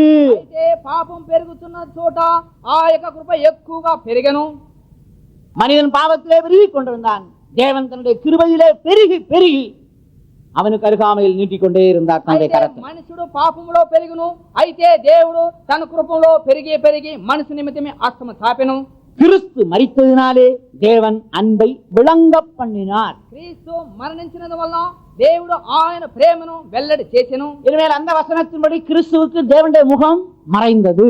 ఆ వాక్యానుసారంగా క్రీస్తుకు దేవుని యొక్క ముఖము మరుగు చేయబడెను. அப்படியானால் அந்த முகத்தை அவர் என்ன செய்தார்? అందువలన ఆయనకు ముఖమును ఏమి చేసెను? பாவிக்கு அந்த முகத்தை காட்டினார். పాపికి ఆ ముఖమును చూపించెను. மலைப்பிரசங்கம் என்ன சொல்லுகிறது? కొండ ప్రసంగం ఏమి చెప్పుచున్నది? இருதயத்தில் சுத்தமுள்ளவர்கள் பாக்கியவான்கள், அவர்கள் தேவனை தரிசிப்பார். హృదయమందు శుద్ధి కలిగిన వారు ధన్యులు, వారు దేవుని ముఖమును దర్శించెదరు. தேவனுடைய முகத்தை தரிசிக்க வேண்டுமானால் இருதயத்தில் சுத்தம் இருந்தா போதும். దేవుని ముఖము దర్శించవలనంటే హృదయము శుద్ధీకరించి ఉండవలెను. அந்த இருதய சுத்தத்திற்காக என்ன பண்ணினார்? ఆ హృదయ శుద్ధీకరణ నిమిత్తమై ఏమి చేసెను? இயேசு கிறிஸ்து ரத்தத்தை சிந்தி இருக்கிறார். యేసుక్రీస్తు రక్తమును చిందించెను. அந்த ரத்தத்தை எந்த மனிதன் விசுவாசிக்கிறானோ அவனுடைய இருதயம் சுத்திகரிக்கப்படுகிறது. ఆ రక్తమును ఏ మనుషుడు విశ్వాసిస్తున్నాడో వాని హృదయము శుద్ధీకరించబడు. இயேசு கிறிஸ்துவின் ரத்தம் சகல பாவங்களையும் போக்கி நம்மை சுத்திகரிக்கும். యేసుక్రీస్తు యొక్క రక్తము సమస్త పాపములను తీసివేసి మనమును రక్షించును. நமக்குள் பாவம் இல்லை என்று சொல்லுவோமானால் சத்தியம் நமக்குள்ளே இராது. అయితే మనలో పాపము లేదని చెప్పినట్లయితే మనలో సత్యము நாம் நம்முடைய பாவங்களை அறிக்கையிட்டால், మనం పాపములు ఒప్పుకొని ఎడల எல்லா அநியாயத்தை நீக்கி நம்மை சுத்திகரிப்பதற்கு அவர் நீதி உண்மையுள்ளவராய் అన్ని అన్యాయమును తీసివేసి ఆయన శుద్ధీకరించి నీతివంతుడా చేస్తున్నారు. ஆகையினால் అందువలన கிறிஸ்து மரித்ததினாலே தேவன் தன் அன்பை விளங்க பண்ணினார். క్రీస్తు మరణించినందువలన దేవుడు ఆయన ప్రేమను బయలుపరిచి ఉన్నారు. அதைத்தான் அந்த வசனத்தில் சுருக்கமாக சொல்லுகிறார். అదే ఆ యొక్క వాక్యములో క్లుప్తంగా చెప్పుతున్నారు. இனிமேல் இப்ப அடுத்த ஒரு சம்பவம் பார்க்க போறோம். 10ஆம் வசனம், 10వ వచనము. நாம் தேவனுக்கு சத்துருக்களாய் இருக்கையில்.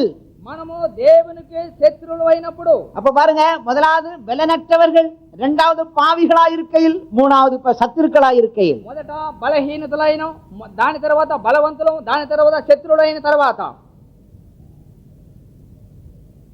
என்ன செய்தார்? ఏం చేస్తున్నాడు? அவருடைய குமாரனின் மரணத்தினால் ஒப்புரவாக்கப்பட்டோம். ఆయన కుమారుని మరణము చేత మనము ఏకమైతిమి. சத்துருக்களை தேவன் குமாரனின் மரணத்தின் மூலம் ஒப்புரவாக்கினார். శత్రువులను ఆయన యొక్క మరణము ద్వారా మనల్ని అందరిని కూడా ఏకపరిచెను.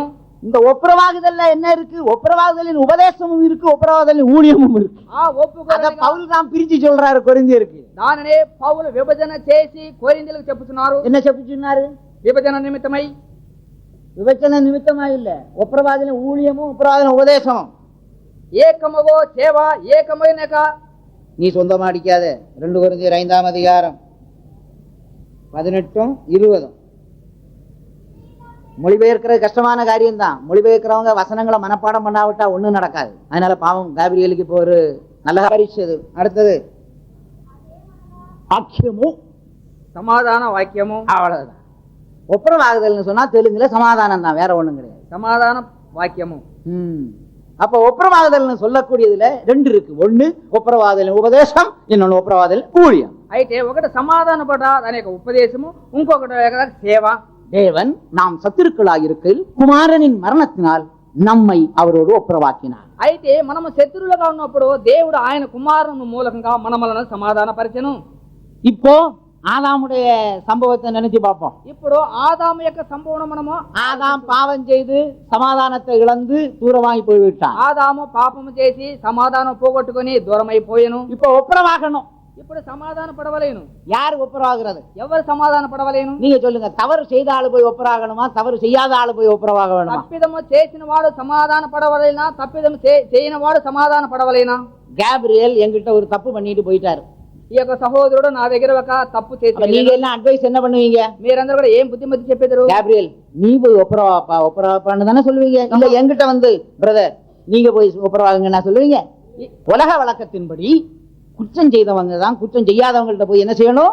ஒப்புரவாகும். లోకానుసార రీతిగా నేరము చేసిన వాడే నేరము చేయని వాని దగ్గర పోయి సమాధాన పడవలేను. சிறியவங்க பெரியவங்கள்ட்ட போய் ஒப்புரவாகணும். அது உலக நீதி. అయితే చిన్నవారు పెద్దవారి దగ్గర పోయి సమాధాన పడని, ఇది లోకరీతి. ஏழை போய் பணக்காரன்ட்ட ஒப்புரவாகணும். இது உலக நீதி. అయితే బీదవాడు ధనవంతుడి దగ్గరకు పోయి సమాధాన పడని, ఇది లోకరీతి. படியாதவன் படிச்சவன்ட்ட போய் ஒப்புரவாகணும். இது உலக நீதி. అయితే చదువు లేని వాడు చదివిన వాని దగ్గరకు పోయి సమాధాన పడవలను, ఇది లోకరీతి. ஆனால் అయితే இங்க நடக்கிற சம்பவமே நேர் எதிர்பதமா இருக்கு. అయితే ఇక్కడ జరిగించిన సంభవం నేరు ఎదురుగా, குற்றவாளி ஆதாம் அவன் தான் போய் ஒப்புரவாக வரணும். అపరాధి ఆదామే ఆయనే సమాధాన పడవలేను. அவன் போனவன் போனா, ఆయన వెళ్ళినవాడు వెళ్ళినాడు, திரும்ப வரவே இல்ல. మరలా తిరిగి రాలేదు. போனவன் போனா, పోయినవాడు పోయినాడు, அவன் திரும்ப தெய்வத்தை தேடி வரவே இல்லை. ఆ వాడు మరలా దేవుని వెతికి రాలేదు. இப்போ பிதா குமாரன் பரிசுத்தாவியான ஒரு ஆலோசனை போட்டாங்க, என்ன செய்யலாம்? అయితే ఇప్పుడు తండ్రి కుమార పరిశుద్ధాత్మ వీరందరూ కూడా ఆలోచన చేసినారు ఏం చేయవలేనని. பிரியமானவர்களே, அப்பதான் ஒப்புரவாக வேண்டும். అప్పుడే సమాధాన పడవలేను. ஒப்புரவாதலின் உபதேசமும் கொடுக்கணும், ஒப்புரவாதலின் ஊழியமும் செய்யணும். సమాధాన పడ పరిచర్య ఇవ్వను, సమాధాన పడే యొక్క సేవను தேவனுடைய ఇవ్వవలెను. வசனம் எல்லாம் சும்மா எழுதி வச்சிருக்குன்னு யோசிக்காதீங்க. தேவன் அதெல்லாம் அனுபவத்துல கொண்டு வந்துதான் நமக்கு சத்தியத்தை கொடுத்திருக்கிறார். దేవుని వాక్యమును ఆయన అన్ని కూడా అనుభవించే ఇవన్నీ కూడా మనకు సత్యములుగా రాసి ఉన్నారు. என்னென்ன காரியம் உண்டோ அதெல்லாம் ஜீவியத்திலிருந்து தான் வசனமாய் வெளிப்பட்டிருக்கிறது. ఏ ఏ కార్యములు ఉన్నవో ఇవన్నీ కూడా జీవితంలోనే వాక్యముగా రాసి ఉన్నారు. தேவன் செய்தார், அதையே சொன்னார். దేవుడు చేసెను దానినే చెప్పెను. இயேசு செய்தார், அதையே சொன்னார். యేసు చెప్పెను దానినే చేసెను. அப்போ ஒப்புரவாக வேண்டும். అప్పుడు సమాధాన పడుట. அப்ப தேவன் என்ன செய்ய வேண்டும்? అప్పుడు దేవుడు ఏం చేయవలెను? தேவன் ஆதாம் செய்த பாவத்தை எண்ணக்கூடாது. దేవుడు ఆదాము చేసిన పాపమును తలంచకూడదు. அதுதான் இந்த 2 கொரிந்தியர்ல வருது. தேவன் உலகத்தாருடைய பாவத்தை எண்ணாமல். దేవుడు ఈ లోకస్తుల యొక్క అపవాదమును ఎంచకుండా. 19ஆம் வசனத்தில் இருக்கு. அது என்னவெனில் தேவன் உலகத்தாருடைய பாவங்களை எண்ணாமல். అదేమనగా దేవుడి వారి అపరాధమును వారి మీద మోపక. அப்ப ஒரு ஆள் இன்னொரு ஆளோட ஒப்புரவாக போகணும். அவன் செய்த தப்புகளை யோசிச்சுட்டு இருக்க கூடாது, சொல்லிட்டு இருக்க கூடாது. நீ அப்படி சொன்ன இப்படி சொன்ன அப்படி சொன்ன இப்படி சொன்னேன்னு சொல்லிட்டு இருந்தா ஒப்புரவாக முடியுமா? உலகத்தாருடைய பாவத்தை எண்ணாமல். అయితే లోకస్తుల యొక్క అపరాధములు వారి మీద మోపకుండా. தேவன் உலகத்தாருடைய பாவத்தை எண்ணாமல். దేవుడు இப்ப பேசணும். யார் முதல்ல பேசுறது? అయితే ఇప్పుడు ఎవరు మొట్టమొదట మాట్లాడవలేను? ஆதாம் பேசுறதா, தேவன் பேசுறதா? ఆదాము మాట్లాడవలనా, దేవుడు మాట్లాడవలేనా? உலக நீதி என்ன சொல்லுது? లోక నీతి ఏమి చెప్తుంది? ஆதாமே நீ முதல்ல பேசு, ఆదాము నువ్వు మొట్టమొదటిగా వెళ్ళి అడుగుము, கூப்பிடு, தேவனேன்னு கூப்பிடு. దేవుడా అని అడుగుము. ஆனா அவன் கூப்பிடவே இல்லை. అయితే అతను పిలవలేదు. காலம் போயிட்டே இருக்கு. కాలము గతించబోతున్నది. தேவன் பார்த்தார். దేవుడు చూచెను. சரி, அவன் கூப்பிடாவிட்டால நான் போய் கூப்பிடுறேன். సరి ఆయన పిలువనందున కూడా నేను వెళ్ళి పిలిచెదను. ஆகையினால் தான் தேவன் இறங்கி வந்து, ஆதாமே ஆதாமே நீ எங்கே இருக்கிறாய்? అందువలన దేవుడు దిగి వచ్చి, ఆదాము ఆదాము నువ్వు ఎక్కడ ఉన్నావు? அதுதான் தேவனுடைய வாயிலிருந்து வந்த உத்தரவாதத்தின் வார்த்தை. అదే దేవుని నోట నుండి వచ్చిన సమాధాన వార్త. ஆதாம்னு அர்த்தம் என்ன? ఆదాం అంటే అర్థమేమి? ஆதாம்னு அர்த்தம் என்ன? ఆదాం అనగా అర్థమేమి? அவன் மண்ணிலிருந்து உருவாக்கப்பட்டவன், மண்ணா இருக்கிறான் அர்த்தம் தான். అయితే వాడు మంటిలో నుండి, சிவப்பு மண். అయితే ఎర్ర మట్టిలో నుంచి సృజించబడిన వాడు. ஆதாமே ஆதாமே எங்கே இருக்கிறாய்? ఆదాము ఆదాము నువ్వు ఎక్కడ ఉన్నావు? அதுதான் அந்த ஒப்புரவாகுதலின் வார்த்தை. అదే సమాధానపడక వార్త. அப்ப அவன் சொல்றான், தேவரீருடைய சத்தத்தை கேட்டு நான் பயந்து கொண்டிருக்கிறேன். దేవా నీ యొక్క స్వరమును విని నేను భయపడుచున్నాను. புசிக்க கூடாது என்று சொன்ன விருட்சத்தின் கனியை புசிக்க சொன்னது யார்? అయితే నువ్వు భుజించిన ఫలమును భుజించమని చెప్పినది ఎవరు? உடனே அவன் பழியை தூக்கி ஏவாள் மேல் போட, ஏவாள் பழியை தூக்கி சர்ப்பத்தின் மேல் போட, தேவன் என்ன செய்தார்? 3 பேருக்கும் தீர்ப்பு கொடுத்தார். అయితే వెంటనే అపరాధము సర్పం మీదను అవో మీదను ముగ్గురుగా వేసిన దాని తర్వాత ముగ్గురుని దేవుడు దండించెను. நீ பிரயாசப்பட்டு నువ్వు ప్రయాసపడి நிலத்தை பண்படுத்துவாய். నేలను సేద్యపరిచెదవు. நெற்றி வேர்வை நிலத்தில் விழும். అయితే నీ యొక్క తలలో ఉండ చెమట భూమిలో పడును. அவள் செய்த தவறுக்காக அவள் வருத்தத்தோடு பிள்ளை பெறுவாள். ఆమె చేసిన తప్పిద నిమిత్తమై భారముతో పిల్లలను பாம்பே, நீ செய்த தவறுக்காக என்ன செய்ய போகிறாய்? పాము నువ్వు చేసిన అపరాధ నిమిత్తమై నీవేమి చేయవలెను? இதுவரைக்கும் நீ நேரே நடந்த, இனிமே நீ என்ன செய்ய போற? வயிற்றாலதான் ஊந்து நடக்க போற. ఎప్పుడంతా కూడా உன் சாப்பாடு என்ன? மண்ணு. నీవు నేరుగా నడిచినావు, మరి పక్షమున నీ కడుపుతో నువ్వు ప్రాకి நீ மண்ணை தின்பாய். నీవు మట్టిని భుజించదవు. நியாய தீர்ப்பு கொடுத்து விட்டார். న్యాయ తీర్పు ఇచ్చెను. ஆனால் ஆண்டவர் என்ன செய்தார்? అయితే దేవుడు ఏమి చేసెను? இந்த மனுஷனை தேடி வரும் பொழுது ஒப்புரவாதலும் ஆதாமுக்கு ஏவாளுக்கு ஏற்ற உடையை கொண்டு வந்தார். అయితే ఆదాముకు అవ్వకు తగిన వస్త్రములు ఆయన తీసుకొని వచ్చి ఉన్నారు. அந்த உடை என்ன உடை? தோல் உடை. ఆ వస్త్రములు చర్మములు వస్త్రములు. அப்போ ஒரு மிருகத்தை அடிச்சு தோலை உரிச்சு அதை தோல் உடையாக்கி அதற்கு பிறகு மனிதனிடத்துல கொண்டு வந்திருக்கிறார். இவ்வளவு வேலை அவர் செய்திருக்கிறார். అయితే ఒక మృగమును వధించి దాని చర్మమును తీసి చొక్కాలుగా కుట్టించి వాటిని తొడిగించి ఈ విధముగా దేవుడు చేసెను. எனவே அந்த மிருகத்தை அடிக்கும் பொழுது உண்மையாகவே அடி யார் மேல விழும்? అయితే నిజముగా இயேசு மேல ఆ விழும். మృగమును వధించినప్పుడు ஏன்னா இயேசுதான் அந்த மிருகத்தை உண்டாக்கினது. இயேசுதான் அந்த மிருகத்துக்கு உண்மை பொருளாக இருந்தார். అయితే యేసే ఆ మృగమును సృష్టించిన వారు ఆ మృగముకే ఆయన సూటిగా కనపడుతున్నారు. அதனால அந்த மிருகத்தை அடிச்ச உடனே அந்த அடி இயேசு மேல் விழுகிறது. అయితే ఆ మృగమును వధించిన వెంటనే యేసు మీద ఆ దెబ్బ తగిలెను.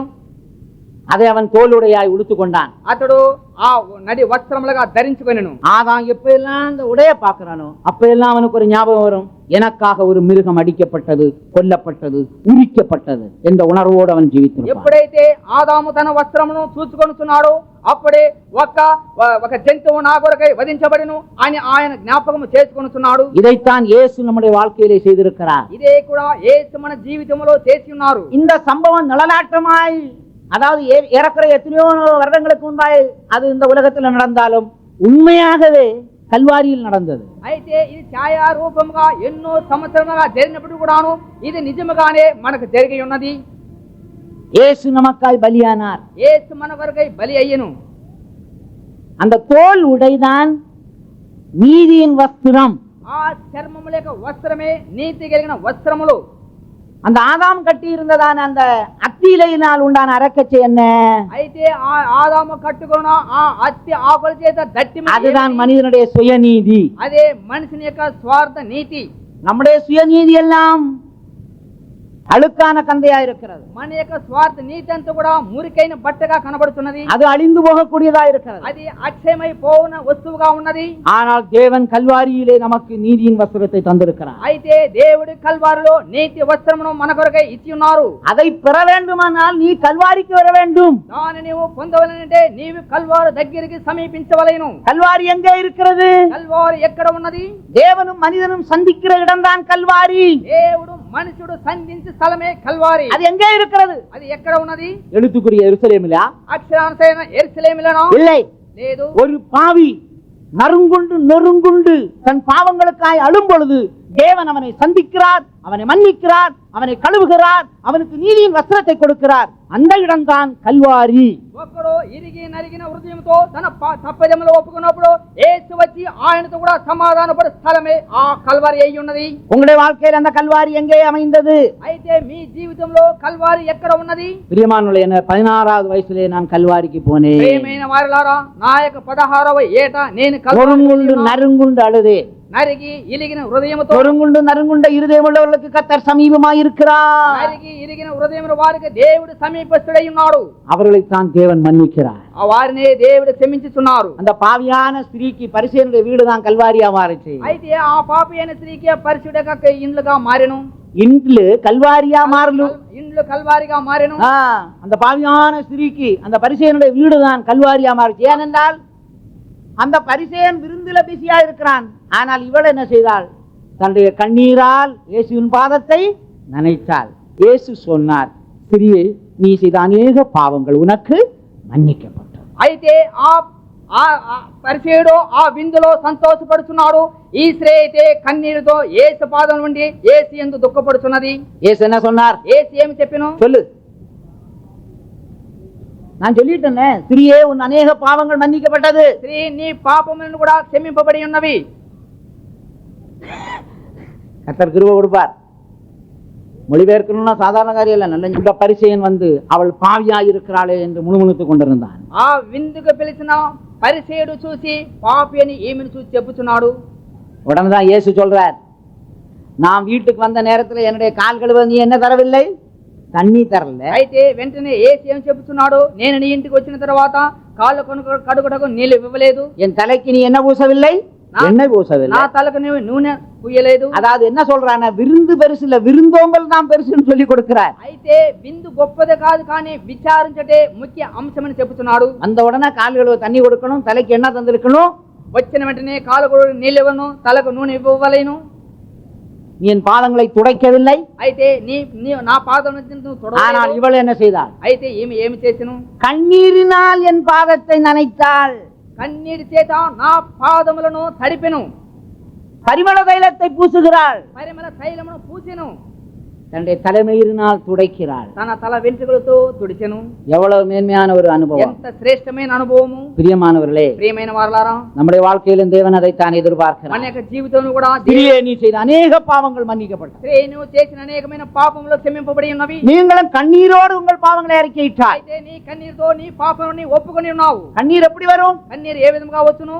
நமக்காக இயேசுப்பட்ட பாடுகளை தியானம் பண்ணிட்டே இருக்கல கண்ணீர் வந்துடும். మన కొరకే యేసు పొందిన శ్రమలను మనం ధ్యానించినప్పుడు అకస్మాత్తుగా మనకు కన్నీరు వచ్చును. அதனால எங்கேயாவது ஒரு இடத்துல உட்கார்ந்து இயேசுப்பட்ட பாடுகளை தியானிக்கும். అయితే ఎక్కడైనా కూర్చుండి యేసు పొందిన శ్రమలను ధ్యానించవలెను. பாவம் அறியாத இயேசு, పాపం ఎరుగని యేసు, பாவம் செய்யாத இயேசு, పాపం చేయని యేసు, பாவம் இல்லாத இயேசு, పాపం లేని యేసు, நமக்காகப்பட்ட பாடுகள், మన కొరకై శ్రమ పడిన மரணம், మరణము, இவை எல்லாவற்றையும் தியானிக்கும் பொழுது நம்முடைய கல்லான இருதயமும் கரைய ஆரம்பிக்கும். ఇవన్నీ కూడా ధ్యానించినప్పుడు రాయైన మన గుండె కరిగిపోగును. அப்பொழுது நம்முடைய பாவங்களை கண்ணீரோடு அறிக்கையிட வேண்டும். అప్పుడు మన పాపములను కూడా కన్నీరుతో ఒప్పుకొనవలెను. உடனே தேவன் சொல்லுவார், மகனே, மகளே, உன் பாவங்கள் உனக்கு மன்னிக்கப்பட்டது. వెంటనే దేవుడు చెప్పును, కుమారి, కుమారుడా, నీ పాపములు క్షమింపబడి ఉన్నవని. சத்துருக்களாயிருக்கையில், శత్రువులుగా ఉండినప్పుడు குமாரனுடைய மரணத்தினால் தேவன் நம்மை அவரோடு ஒப்புரவாக்கினார்.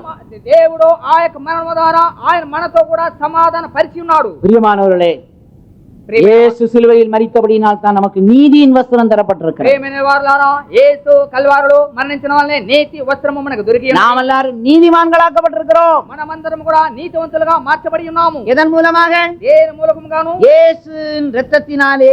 యేసు యొక్క రక్తము చేత.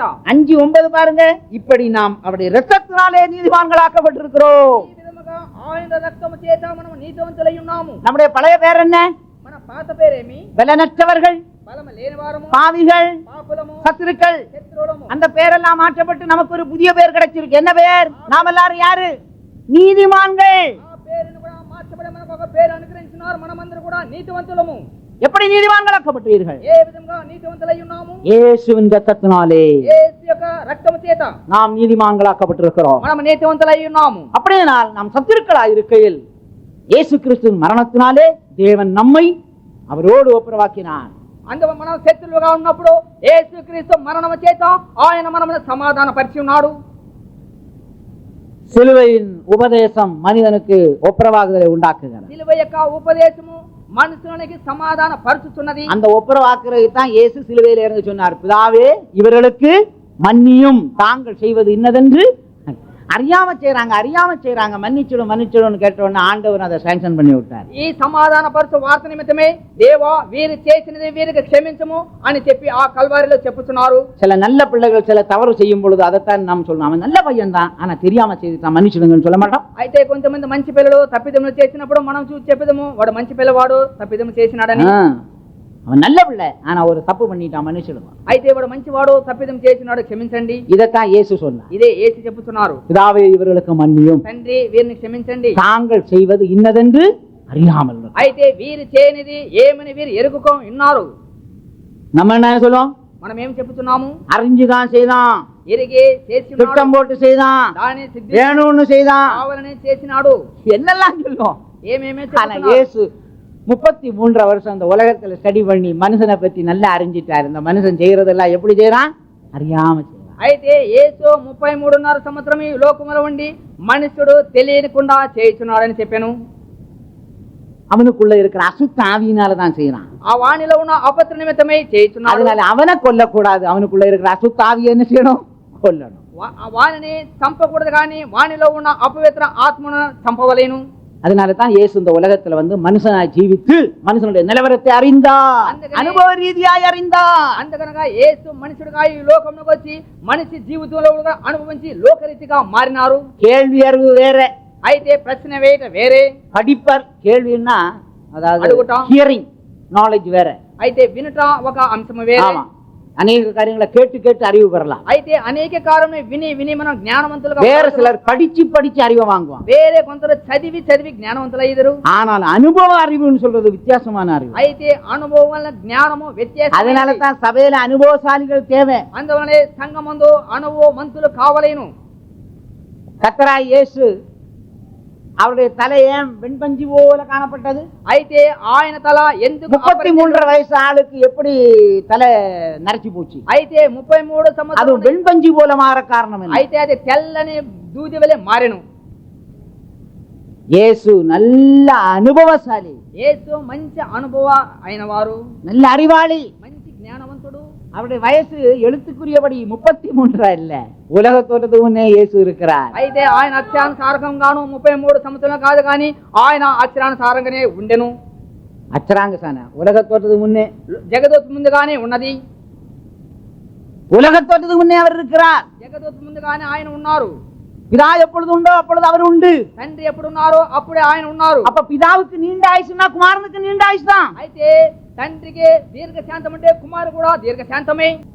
அதனால தான் அவருடைய தலை வெண்பஞ்சி போல இருக்கு. అందువలన ఆయన శిరస్సు దూది వలె ఉండెను.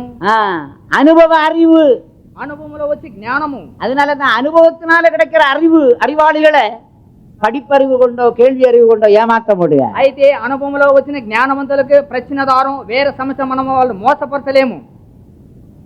நாம் சத்துருக்களாய் இருக்கையில் அவர் மரித்தபடியினால் அவருடைய அன்பை வழங்க அவர் நாம் சத்துருக்களாய் இருக்கையில் குமாரனுடைய மரணத்தின் மூலம் தேவன் நம்மை அவரோடு கூட ஒப்புரவாக்கினார். అయితే మనం శత్రులుగా ఉన్నప్పుడు ఆయన మరణం మూలకంగాను దేవుని ఆయనతో కూడా మనం సమాధాన పరిచి ఉన్నారు.